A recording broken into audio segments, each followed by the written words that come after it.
कहानी का नाम ठाकुर जी पर विश्वास। की सुबह बहुत सुंदर है। हाँ भाई, हमें ठाकुर जी पर विश्वास रखना चाहिए। सर्दियों के दिन थे। वो गांव-गांव जाकर कपड़े बेच रहे थे। तभी एक झोपड़ी के बाहर एक बुढ़िया जो कि ठंड से कांप कंबल ले रही थी लीजिए तो माँ, आपको ठंड सेवाराम लग ने रही है। अपनी अब पोटली आप से बेहतर एक महसूस कंबल करेंगी। निकालकर उस धन्यवाद माई को बेटा। दिया। मेरे पास पैसे नहीं हैं, लेकिन रुको, मैं तुम्हें कुछ दूंगी। ये ठाकुर जी हैं। इन्हें अपनी दुकान पर रखो और अच्छी तरह से सेवा करो। देखो कितनी तरक्की करते हो। अरे माता, बहाने क्यों बना रही हो? अगर पैसे नहीं हैं तो कोई बात नहीं, पर हमें झूठा आश्वासन मत दो। नहीं नहीं माता जी, अगर आप इतने प्रेम से कह रही हैं, तो मुझे दे दीजिए। पैसे की चिंता मत कीजिए। हरि तुम्हारा ध्यान रखेंगे, ठाकुर जी तुम्हारा ध्यान रखेंगे। ठाकुर जी का ऐसा ही चमत्कार हुआ। अब धीरे धीरे दोनों की कमाई ज्यादा होने लगी। अब उन्होंने एक साइकिल खरीद ली। अब साइकिल पर ठाकुर जी को आगे टोकरी में रखकर और पीछे पोटली रखकर गांव-गांव कपड़े बेचने लगे। अब फिर उनको और ज्यादा कमाई होने लगी तो उन्होंने एक दुकान किराए पर ले ली और वहां पर ठाकुर जी को बहुत ही सुंदर आसन पर विराजमान करके दुकान का मुहूर्त किया। धीरे धीरे दुकान इतनी चल पड़ी कि अब सेवाराम और मोतीलाल के पास शहर में बहुत ही बड़ी बड़ी कपड़े की दुकानें। और एक दिन मोतीलाल सेवाराम को कहता देखो, कि आज हमारे पास सब कुछ है। ये हम दोनों की मेहनत का लेकिन नतीजा सेवाराम है। बोला, नहीं नहीं, हम दोनों की मेहनत के साथ साथ ये हमारे ठाकुर जी, हमारे हारी की कृपा है। मोतीलाल बात को अनसुनी करके वापस अपने काम में लग गया। एक दिन सेवाराम की सेहत थोड़ी ढीली थी, इसलिए वो दुकान पर थोड़ी देरी से आया। मोतीलाल बोला, अरे दोस्त, आज तुम लेट से आए हो। तुम्हारे बिना तो मेरा एक पल का गुजारा नहीं। तुम मेरा साथ कभी न छोड़ना। सेवाराम हंसकर बोला, अरे मोतीलाल, चिंता क्यों करते हो? मैं नहीं आऊंगा तो हमारे ठाकुर जी तो हैं ना। पहले दोनों का घर दुकान के पास ही होता था, लेकिन अब दोनों ने अपना घर दुकान से काफी दूर ले लिया। अब दोनों ही महलों में रहने लगे। दोनों ने अपने बच्चों को खूब पढ़ाया लिखाया। सेवाराम के 2 लड़के थे। दोनों की शादी कर दी थी और मोतीलाल के एक लड़का और एक लड़की थी। मोतीलाल ने अभी एक लड़के की शादी की थी। अभी उसने अपनी लड़की की शादी करनी थी। सेहत ढीली होने के कारण सेवाराम अब दुकान पर थोड़े विलम्ब से आने लगा तो एक दिन वो मोतीलाल से बोला, अब मेरी सेहत ठीक नहीं रहती, क्या मैं थोड़ा विलम्ब से आ सकता हूँ? हाँ भैया, तुम विलम्ब से आ जाओ, लेकिन आया जरूर करो।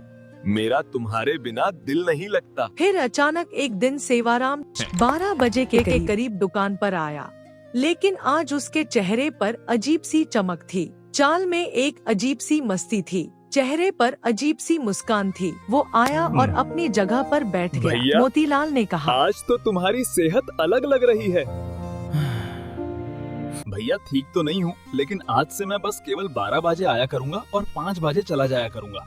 मैं तो केवल इतना ही दुकान पर बैठ सकता हूँ। मोतीलाल ने कहा, कोई बात नहीं, जैसी तुम्हारी इच्छा। अब तो सेवाराम रोज 12 बजे के करीब आता और 5 बजे चला जाता, लेकिन उसकी शक्ल देखकर ऐसा नहीं लगता था कि वो कभी बीमार भी है। लेकिन मोतीलाल को अपने दोस्त पर पूरा विश्वास था कि वो झूठ नहीं बोल सकता और मेहनत करने से वो कभी पीछे नहीं हट सकता। एक दिन मोतीलाल की बेटी की शादी पक्की हुई तो वो शादी का निमंत्रण देने के लिए सेवाराम के घर गया। सेवाराम की पत्नी सब नजर आ रहे थे, लेकिन सेवाराम नजर नहीं आ रहा था। उसने सेवाराम भाभी जी, की पत्नी से कहा, सेवाराम कहाँ हैं? मुझे वो दिख नहीं रहे हैं। उसकी पत्नी एकदम से शॉक होती हुई बोली, आप क्या कह रहे हैं? तभी वहाँ उसके बेटे भी आ गए और कहने लगे, काका जी, आप कैसी बातें कर रहे हो?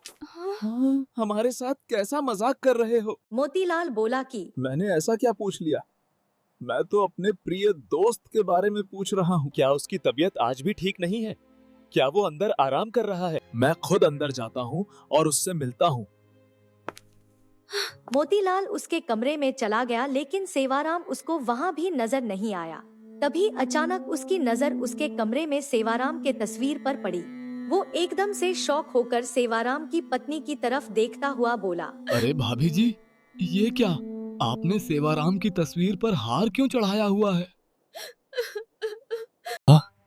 मुझे आपसे ऐसी उम्मीद नहीं थी भैया कि आप ऐसा मजाक करेंगे। मोतीलाल को कुछ समझ नहीं आ रहा था।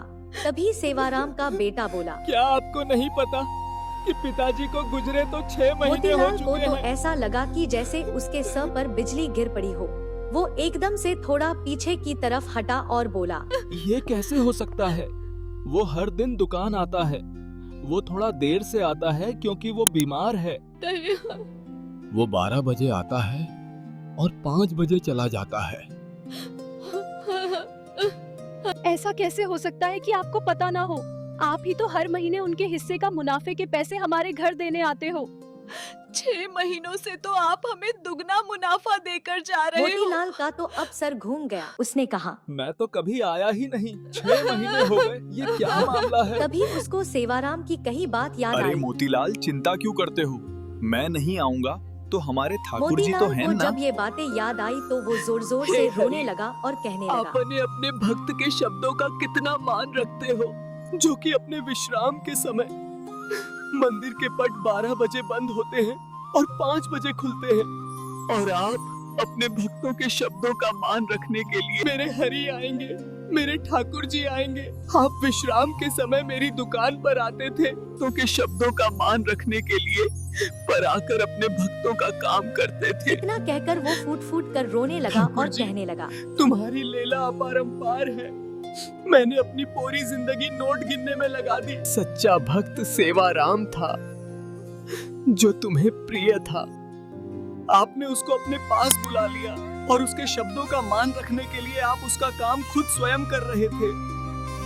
उसके हिस्से का मुनाफा भी उसके घर मेरे रूप में पहुंचा रहे थे। इतना कहकर वो भागा भागा दुकान की तरफ गया और वहाँ जाकर जहाँ पर ठाकुर जी जिस आसन पर आके जहाँ पर अपने चरण रखते थे वहाँ पर जाकर आसन को अपने आँखों से मुंह से चूमता हुआ चरणों में लौटता हुआ जोर जोर जय से श्री रोने ठाकुर लगा जी। और ठाकुर जी की जय जयकार करने लगा। ठाकुर जी तो हमारे ऐसे हैं। सेवाराम को उन पर विश्वास था कि मैं ना रहूंगा तो मेरे ठाकुर जी मेरा सारा काम संभालेंगे। विश्वास से तो बेड़ा पार है, इसलिए हमें हर काम उस पर विश्वास रखकर अपनी डोरी उस पर छोड़ देनी चाहिए।